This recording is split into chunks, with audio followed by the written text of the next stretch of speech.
तो चलिए चलते हैं कहानियों के सफर पर, अपनी पुरानी यादों को ताजा करते हैं। उस रात मैं अकेली थी, पर डर पहली बार मुझसे डर गया था। रात के 2 बजे थे।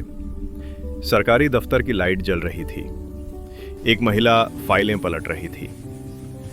अचानक पीछे से किसी ने कहा, मैडम, आप जितना सच जानेंगी उतना ही खतरा बढ़ेगा।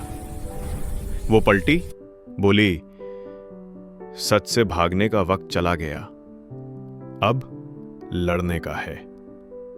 आर्या वर्मा, एक ईमानदार, सख्त और तेज दिमाग वाली एसडीएम अधिकारी।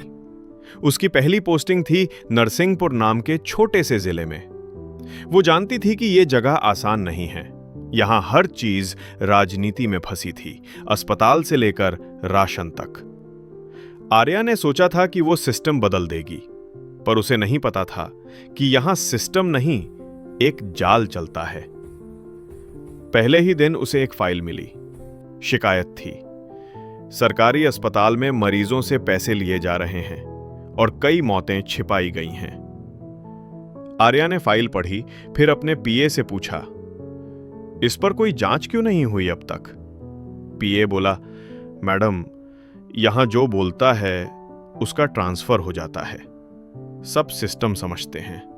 आर्या मुस्कुराई, मैं सिस्टम समझने नहीं, बदलने आई हूं। रात के 10 बजे थे। सारा ऑफिस खाली था, पर एसडीएम ऑफिस की लाइट जल रही थी। आर्या अकेली बैठी थी, फाइलें पलट रही थीं। उसे एक फाइल में अजीब बात दिखी। एक केस, ऑपरेशन किडनी मौत दुर्घटना लिखा था, लेकिन मरीज की उम्र बस 18 साल थी। फाइल पर डॉक्टर का नाम लिखा था, डॉक्टर रणवीर मेहरा। आर्या को शक हुआ। उसने अस्पताल के सीसीटीवी फुटेज मंगवाए। रात के टाइम डॉक्टर अस्पताल आता जाता था, लेकिन किसी मरीज का रिकॉर्ड नहीं था, यानी कुछ गड़बड़ थी। 2 दिन बाद एक गांव के किसान की बेटी माया की मौत हो गई।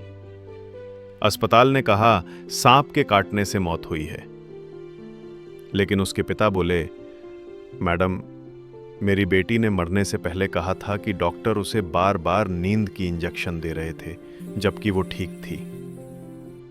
आर्या ने फैसला किया वो खुद अस्पताल जाकर देखेगी। रात के 12 बजे अस्पताल लगभग खाली था। आर्या और उसका एक भरोसेमंद सिपाही चुपके से अंदर गए। वार्ड नंबर 3, बेड नंबर 12, माया का बिस्तर। वो अब खाली था। बेड के नीचे खून के निशान थे। पास में एक सिरिंज पड़ी थी जिस पर लिखा था सल्जिडोज 74, ट्रांसप्लांट सेडेटिव। आर्या ने वो सिरिंज उठा ली। अब उसे पक्का यकीन हो गया कि कुछ बड़ा खेल चल रहा है। अगली सुबह आर्या ने डॉक्टर रणवीर को बुलाया। डॉक्टर, वार्ड नंबर 3 में क्या हुआ था? रणवीर थोड़ा घबरा गया। बोला, मैडम, सांप ने काट लिया था, रिपोर्ट है। आर्या ने फाइल उसकी ओर फेंकी। और ये दवा? अस्पताल के रिकॉर्ड में इसका नाम ही नहीं है। डॉक्टर के चेहरे से रंग उड़ गया। वो कुछ बोल नहीं पाया। आर्या ने कहा, अब मैं खुद जांच करूंगी। उस रात जब आर्या घर लौटी, दरवाजे के नीचे एक लिफाफा रखा था। अंदर सिर्फ एक लाइन लिखी थी, अगर अपनी जान प्यारी है तो यह मामला यहीं खत्म कर दो। साथ में उसकी खुद की फोटो थी, ऑफिस से निकलती हुई।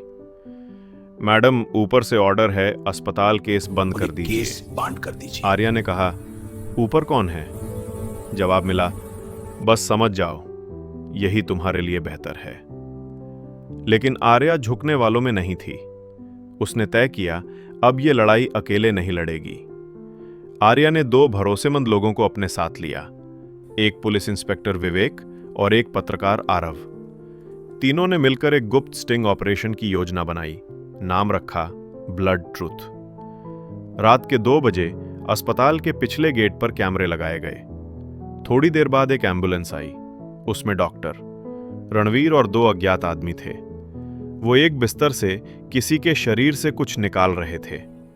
कैमरे में साफ दिखा, ये अंग निकाल रहे हैं, जिंदा मरीज का। आर्या और आरव ने सब रिकॉर्ड कर लिया, लेकिन तभी पीछे से गोली चली। गोली पत्रकार आरव के कंधे में लगी।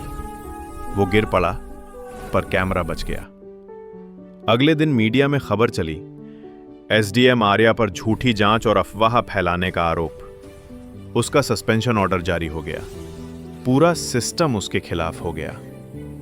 मंत्री बोले, वो अधिकारी पब्लिसिटी चाहती है। डॉक्टर रणवीर गायब हो गया। आर्या अकेली रह गई, पर उसने हार नहीं मानी। उसने प्रेस कॉन्फ्रेंस बुलाई और सबके सामने वो वीडियो चलाया। पूरा शहर सन्न रह गया। वीडियो में डॉक्टर साफ दिख रहे थे। रणवीर को गिरफ्तार कर लिया गया, लेकिन गिरफ्तारी के वक्त उसने कहा, मैडम, आपने जिस फाइल को छेड़ा है उसका मालिक बहुत ऊपर बैठा है, बहुत ऊपर। अगले दिन आर्या को राजधानी बुलाया गया। मुख्यमंत्री ने कहा, आपने अच्छा काम किया, पर हमें सबूत पूरे चाहिए।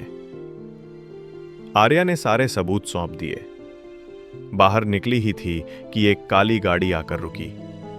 अंदर उसका सीनियर डीएम शेखावत बैठा था। वो बोला, आर्या, तुमने सिस्टम से टकराने की गलती की है। अब तुम्हारी फाइल भी बंद कर दी जाएगी। आर्या कुछ बोलती इससे पहले गाड़ी निकल गई। अगली रात आर्या के घर में आग लग गई।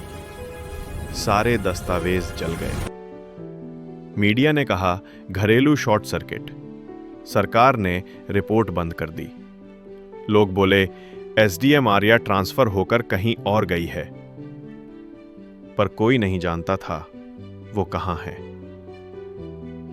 एक दिन न्यूज चैनल पर एक वीडियो चला, ऑर्गन माफिया का असली चेहरा, सरकारी फाइलें लीक। वीडियो में आवाज थी, अगर मैं जिंदा नहीं भी रही तो मेरा सच जिंदा रहेगा। स्क्रीन पर नाम आया, एसडीएम आर्या वर्मा।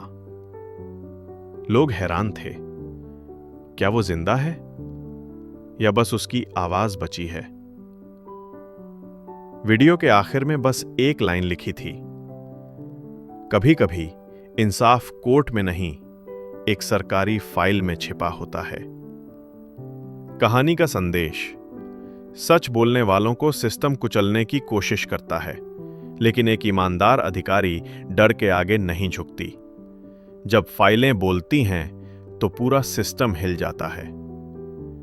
इंसाफ देर से मिलता है, पर रुकता नहीं।